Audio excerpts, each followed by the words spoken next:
Dawn is breaking on a new season. The clouds of the past roll through, giving way to the light of a new spring. This is the start of a journey, one that both the Mets and the Yankees expect to carry them into October. Baseball has been America's pastime since the mid-1800s. The earliest teams gathered in February to knock off the rust after a sedentary offseason. The annual destination was Hot Springs, Arkansas, because it was warm and players felt the waters had healing powers to cleanse their bodies of alcohol and help them lose weight. It started the annual rite called spring training. For decades, the best Mets and Yankees players have come to Florida. The Mets pushed all of their chips in this offseason. They handed out contracts to 10 players totaling $500 million. They lost 3 starting pitchers, including a 2-time Cy Young Award winner, and replaced him with a 3-time Cy Young Award winner and added depth to the rotation. Confidence is so high they even bought a Super Bowl ad to promote themselves. New York Mets Ticket Center. This is Brandon. Section 139? Yeah, you can see my hair from there. お化けフォークはただの球種だからお化けじゃないよ。 Got it. Yeah, it's not a real ghost. It's not a ghost! Now, you hang up.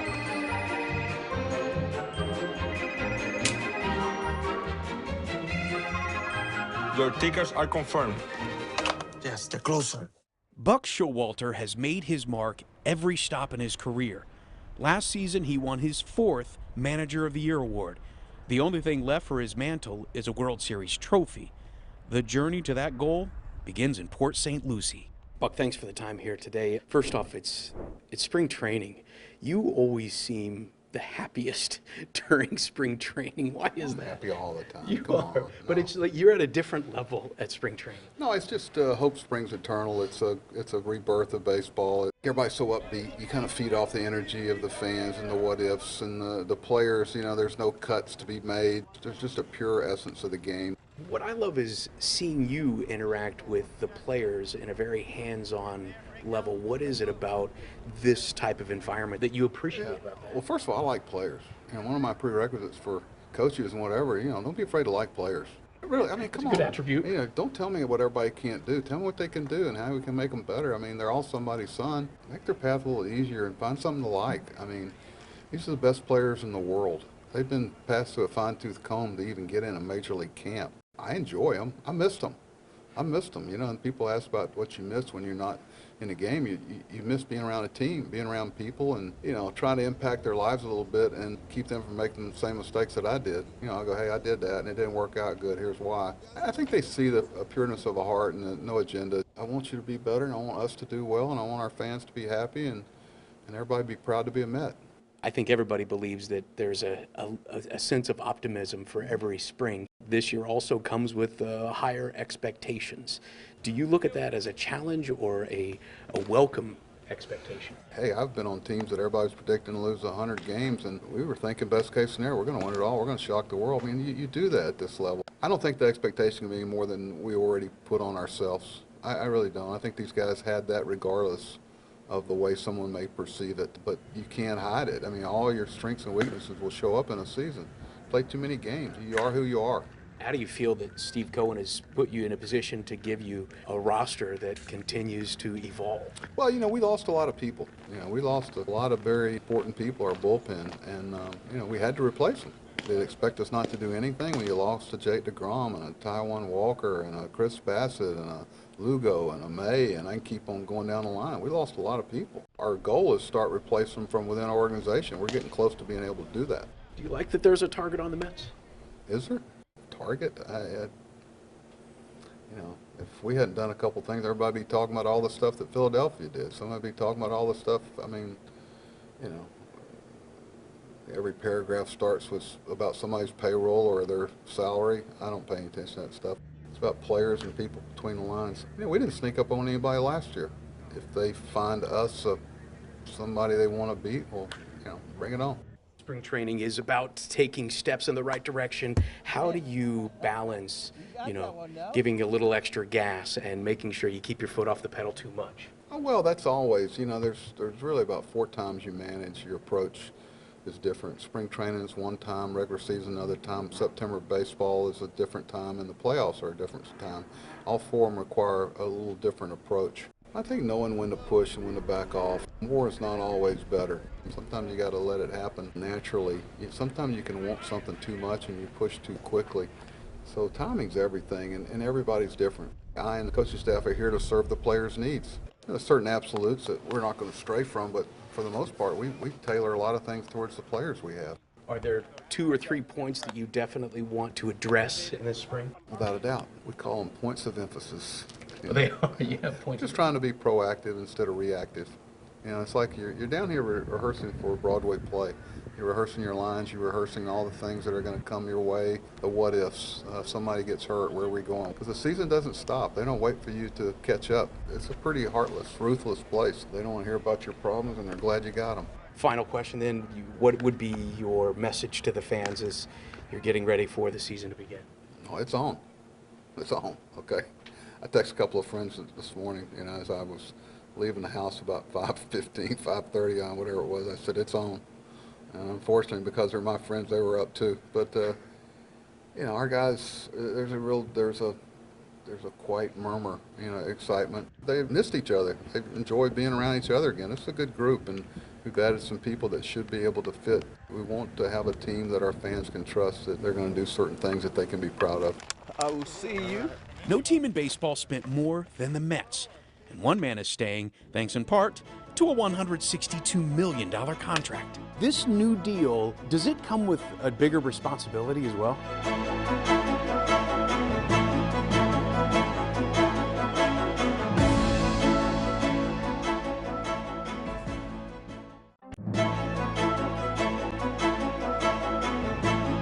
Maybe the most telling moves of the Mets offseason was re-signing their homegrown talent. The biggest deal was Brandon Nimmo signing an 8-year, $162 million contract. He is their leadoff hitter. He patrols center field with Gold Glove caliber defense and always does everything with a smile.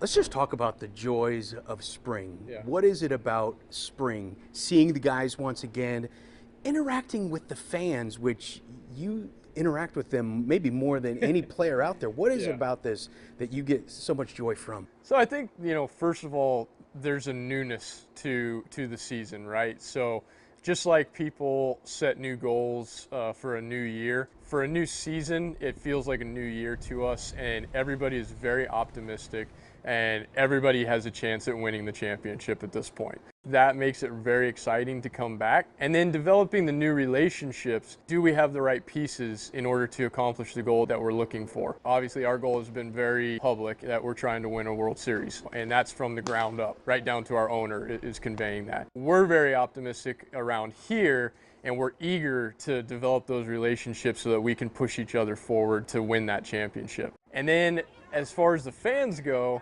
this is that opportunity for us to not be in, the Groundhog Day of every day getting up, doing the same routine, and getting ready for that game that can dictate your season and where you fall in the playoffs every single game, to be a little more lighthearted and be a little more accessible around this spring training time. We're all just trying to get back into it, and so we do try and carve out some time early on, some one-on-one fan interaction, and become accessible to the points that is very hard to be during the season. Thank you so much, no dude. problem. It's great to see you We'll again. have to make it a tradition every year for the next 8 years. I enjoy that, and the fans reciprocate that they enjoy that, and so I try and carve out that time in the beginning of spring. You may have the biggest smile in all of baseball. Has that positive vibe served you well your entire life? It has, and I've been very fortunate to have the support system that I've had. My family, I would not be in this position without them. I've gotten a reputation among the league and among the fans of being very joyful to be around. I love that. That's something that I take a lot of pride in. And I also love being in the clubhouse and being a guy that can spur others on, and point others towards positivity. Is that why you always run to first base on a walk? Yeah. I mean, my dad, he always taught me to play the game hard and to respect the game. And so that's my way of respecting the game. I try to take the small details and make them really important in my game. One of those small details is that when I do get a walk, I have won that at bat and gotten onto first base, and I'm really excited to get to first base. I take a lot of pride in every at bat and trying to not give one away. Well, I tell you what, it's recognized in the clubhouse because Mark Canha said the signing he was most excited about was you because he considers you a cornerstone piece of this product. Yeah. I mean, those are big words. Those are big words. This new deal, does it come with a bigger responsibility as well? Most definitely. I think it just comes with a bigger leadership role. I'm going to be around for a while, and the Mets and I have decided to partner together, and they've decided that you're someone that we want around our guys for the next 8 years. And I take that very seriously. I take that role very seriously. I'm going to be trying to be a mentor to the young guys, to the young studs that we have coming up, and teach them, you know, not necessarily they have all the talent in the world, but just the little ins and outs of playing the game, of playing that cat and mouse game, of also trying to take advantage of little opportunities and playing that game hard and playing it smart. You're the table setter for a top 5 offense last year that scored nearly 5 runs per game. Yeah. Obviously, things kind of fell off at the end of the season Right. at just the wrong time. Yes. But do you use the way things ended as inspiration for this upcoming season? No fuel, question. maybe? Yes, yes. There's no question it will be used as fuel. There's no question it will be used as motivation. I've already looked back on, you know, on that October and the September leading up to it. And when I watch it, there was food left on the table there. You know, like there was things that were left undone. And so a big word for me this year is going to be to finish. There are still places at the end of the year that we had missed opportunities that we could have done better. So looking at that, I think we'll try and evaluate it in this spring training, circle the areas that we can get better in, and really just go to work on trying to be the very best that we can be as a whole offense and as a whole team. We have a lot of talent, but if you get complacent in this game, you're going to fall off really quick. And so there's always room to get better. Does that include being more aggressive on the bases? I mean, now we have bases that are just inches closer to one another. Yep.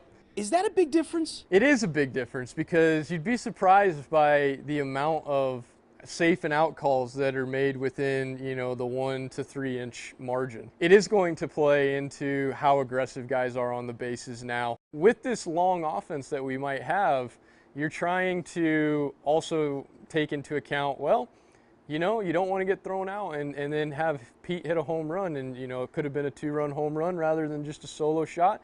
And those make big differences when you're facing the pitchers that we face in the NL East. There's a lot of aces in the NL East, and you have to really weigh runs very heavily because one run usually decides the outcome of the game. We're heading to Tampa with the Yankees, where the team is focusing their training on a season filled with new rules. Major League Baseball has made some changes, obviously, to try to spur on a little bit more action, and one of them is the pitch clock. Is that going to be more impactful for pitchers or hitters?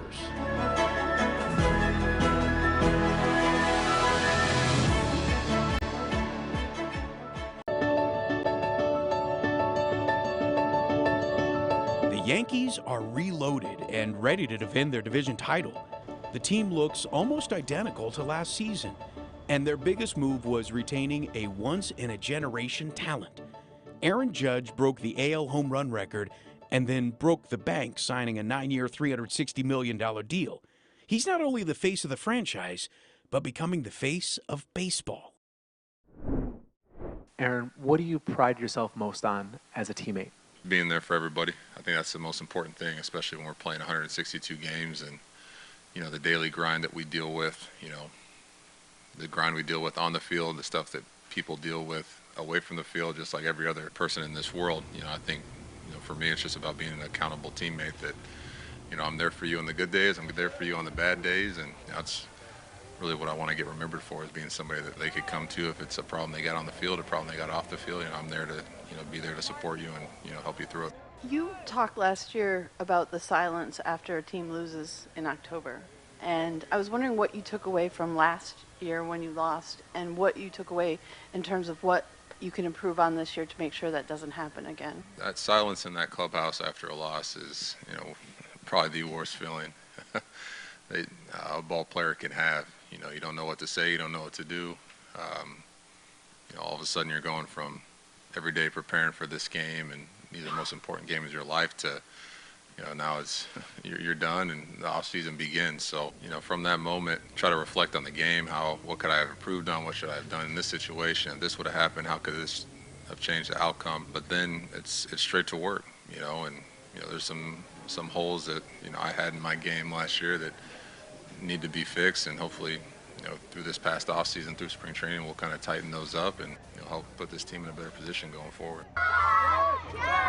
Steve in the middle. Hey, Aaron, considering all the pressure you had last year, do you feel like this year will be even less pressure, like it'll be more of a cakewalk? It's never a cakewalk in the Bronx, that's for sure. But there's going to be challenges. You never know what those challenges are going to be. There's a lot of unknown. You know, we've failed countless times, but I think there's always that unknown of, you know, what this team's capable of. How great can we be, and what can we accomplish this year? Last year it was fun, you know, chasing history and having those moments, having the talks with you guys. I feel like every single night about what's going on, but no, I'm looking forward to it. No matter what happens, you know, it's not going to be easy, but you got to love it. Judge is the heart of the lineup, but the Yankees also boast one of the best starting rotations in all of baseball. And for the 6th straight year, the Yankees will be led by Aaron Boone, a career baseball guy. He's the son of former catcher and manager Bob Boone, and his grandfather is a 12-year vet, Ray Boone. Side note, Aaron is also a descendant of American pioneer Daniel Boone. Greatness runs in the family, so growing up around this sport makes this time of the year even more special. I love it. I really do. I've been coming to spring training my entire life since I was a baby. You know, this time of year, it's almost like your alarm clock goes off and it's time to be down in Florida. So I love most things about it. I love just getting back together with kind of your second family, your family that you're going to spend hopefully the next 7-8 months with, and starting on that quest for something great. You know, we're all here, certainly our team and our focus, you know, the goal is to try and be a championship club, and that quest starts in earnest. So all the little small details that go into that start now. Is it a difficult balance between the regimented workload and creating enough light moments that you can build that chemistry? Try and always strike that balance with, you know, obviously the urgency of the day and all that goes into, you know, helping players and trying to get players and our team as a whole incrementally better and where we can improve, but also, you know, trying to sprinkle in and make sure that message of it's a little kid's game. One of the things we always try and you know, impart as much as we can is to remember that, you know, you need to have fun doing this, because usually you're at your best when you're, you know, striking that balance between making sure you're working really hard on your craft and everything, but also having fun playing the game. Major League Baseball has made some changes, obviously, to try to spur on a little bit more action, and one of them is the pitch clock. Is that going to be more impactful for pitchers or hitters? It's definitely going to be an adjustment across the board, one that I think is going to serve the sport well in the long run. There may be some growing pains early on, but I do think once we get into the season a couple months, and certainly the back end of the season, I think it's going to be something that players are truly accustomed to, and hopefully by that point will be just kind of second nature to them. What should Yankees fans expect from this roster this year? We have championship expectations. That's what we're working towards. You know, hopefully the product will reflect that. The Mets and the Yankees, two teams both primed for big seasons. Each of their lineups and rotations are filled with stars and joined by young, up-and-coming talent that will be key contributors. They've each laid out big money contracts with expectations that soar even higher. Will the stars align? And will the Yankees and the Mets seasons meet in another Subway Series Fall Classic? The answers will begin to crystallize soon. The road to the World Series is about to begin.